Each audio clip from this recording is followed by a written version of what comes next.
my next guest says during the pandemic, the U.S. Department of Defense gave his company $96 million to make personal protective equipment for American healthcare workers. It's been 3 years, and he says he's got absolutely nothing to show for it. But yet he got $96 million. So what went wrong? China's really quietly stealing the agriculture sector in the United States.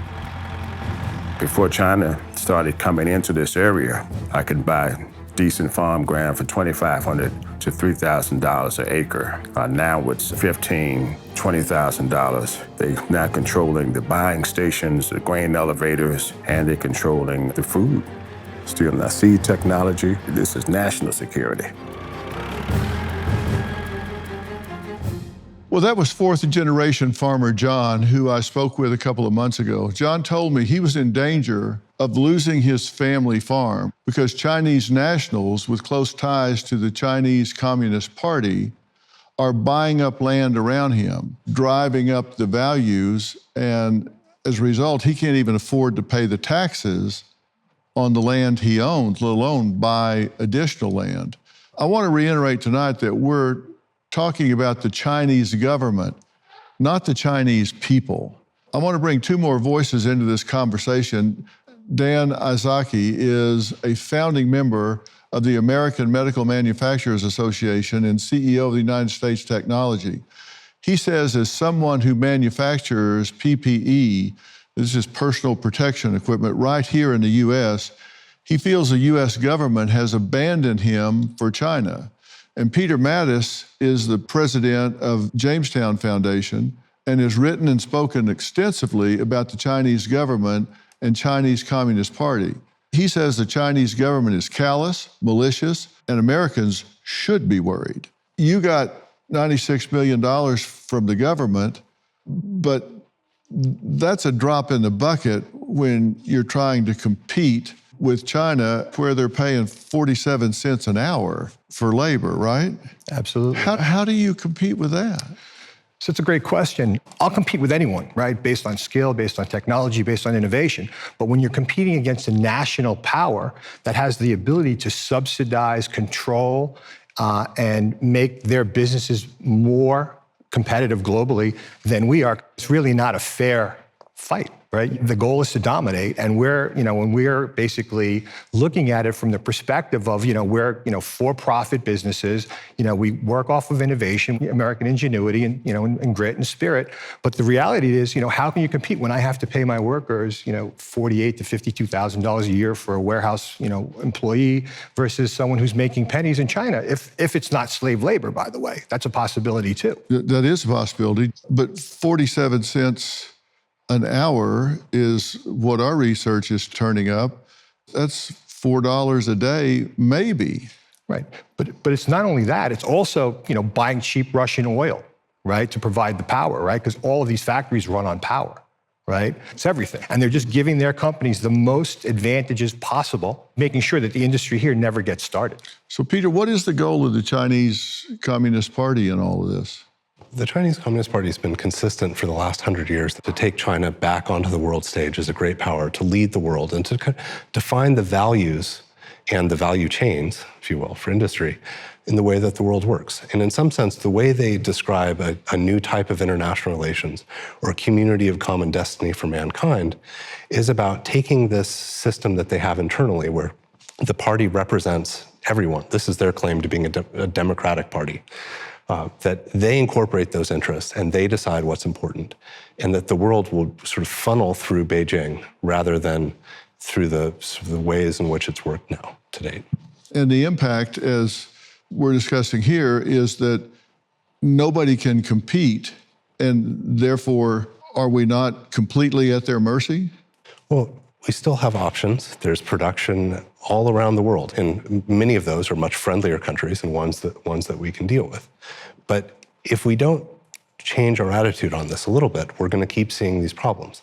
We keep thinking that we're dealing with a market, but there's not a market-based solution. There aren't sort of little incentives you can do when you have coercive tech transfer and intellectual property theft and blocking companies that once they're able to produce domestically in the PRC, that they'll block out foreign companies from selling into that market. It's kind of like preparing for a football game and thinking that more time on the practice field, more time in the gym and preparing is going to get you there and you'll win the game when someone's going to come along while you're in the corridor and crack your knee with a crowbar, right? We have to think about, yes, preparing for the field, but also how do you protect your knee if someone's going to break it? Yeah, so they're just not playing fair. And is there any way to compensate for that, or do you just have to become independent from China? You have to start figuring out a way to take the risks down. That when you create alternatives and you create options, it's a lot harder for someone to coerce you and to put pressure on you. Even if Beijing didn't do it deliberately, if a war broke out, all of that shipping going in and out of China is going to stop, whether or not it's deliberate or not, right? So by having everything there or relying so heavily on that, there's no way that we can break ourselves, even when it's not necessarily a deliberate effort to harm us. Well, it may not be a deliberate effort to harm us, but the result is still the same. I mean, she still can't get her medication. So what's our government doing about it?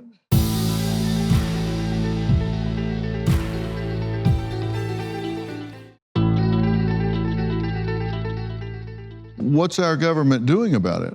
I can tell you, as someone who was working on Capitol Hill during part of COVID time, like, one of the problems from government is just knowing what is going on. And even companies don't know what is going on sort of 2 and 3 tiers down in their supply chains. And so one of the things that has been done that I think this administration did a nice job on was to at least start the data collection effort to know, where do these come from? Where do they go?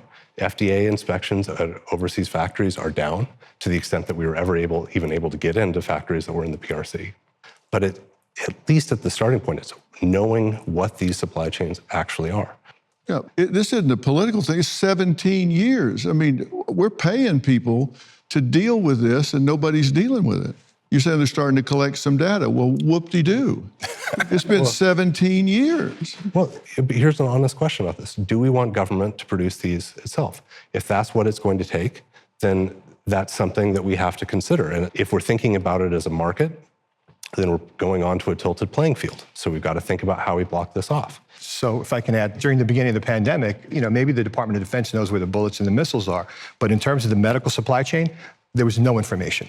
So when the White House put together the Joint Acquisition Task Force, they started to try and figure out, what do we have and what do we need?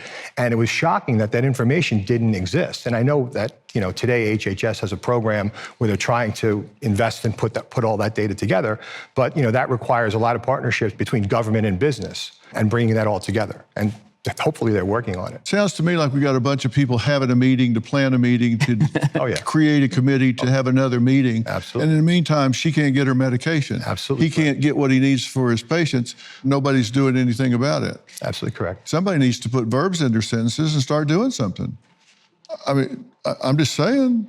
So 90% of our medications are generic medications. We spent $60 billion on weight loss drugs. We spent about $100 billion on generic drugs.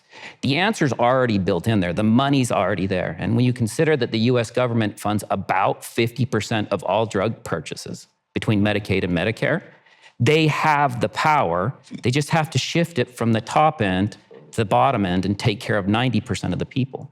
Yeah, that just seems to me to be way too commonsensical. When you look at drug shortage in the United States, the percentage of people being prescription medication shortage range from 7.3 to 19.8. This is affecting people coast to coast. People are dying. There are people with cancer medication that can't get it.